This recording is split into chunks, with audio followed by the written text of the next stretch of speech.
Class, pass your assignments now. Ito po yung sa akin.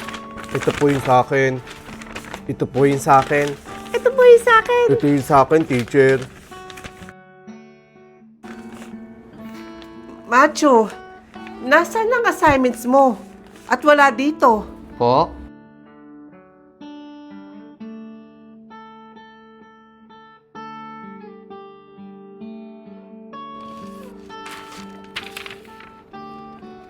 Ano to?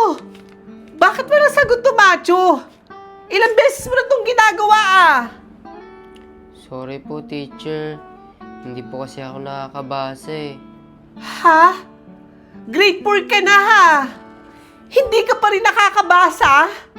Simula nung nagsimula ang module, hindi ka nagpapasa ng mga exam mo. Ando na nga yung mga sagot eh. Ang bobo mo naman. Bobo mo naman. Grade 4 ka na eh. Bumalik ka ng kinder. Ang tanga mo magbasa.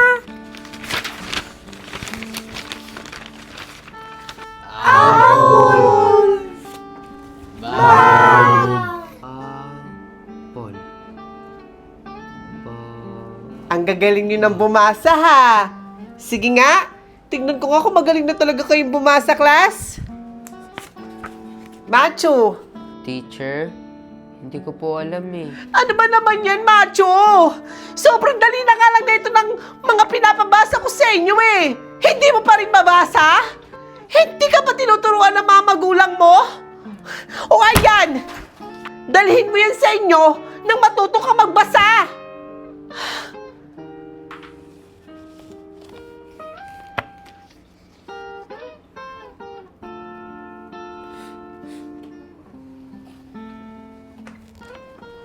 John Bautista, Present. Jeneline Mendez, Always present, teacher.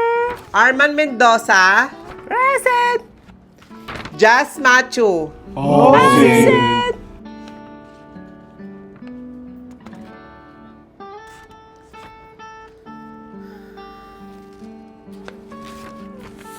Class, pumasok na ba si Macho? Hindi na po. Simula po nung binato niyo po siya. Kawawa naman si Macho. Teacher, kailan po kaya papasok si Macho?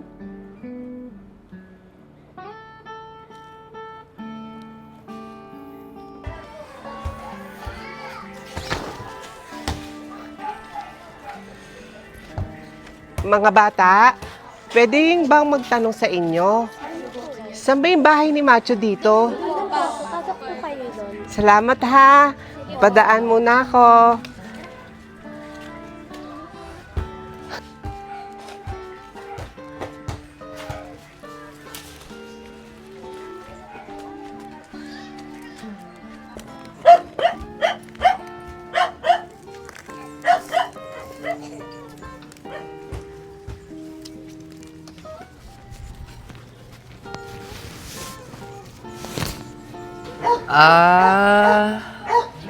Aso.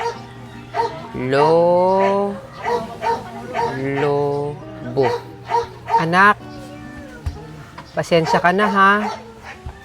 Hindi ka maturuan ni nanay. Hindi rin kasi ako marunong magbasa eh. Teacher, ano pong ginagawa niyo dito? Ma'am, andyan po pala kayo.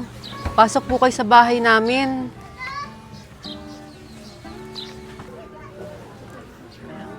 Ma'am, pasensya na po kayo kung hindi nakakapasok si Matthew sa klase nyo.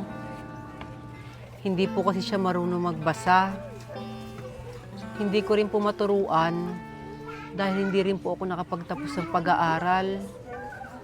Pasensya na po kayo, ma'am. Macho, bakit hindi mo sinabi kay teacher? Para sana naturuan kitang magbasa. Hayaan niyo po. Dadalasan ko na lang pong bumisita dito sa bahay ninyo para turuan po kayo magbasa. Wala man ho akong mapapala, pero handa ko po kayong tulungan.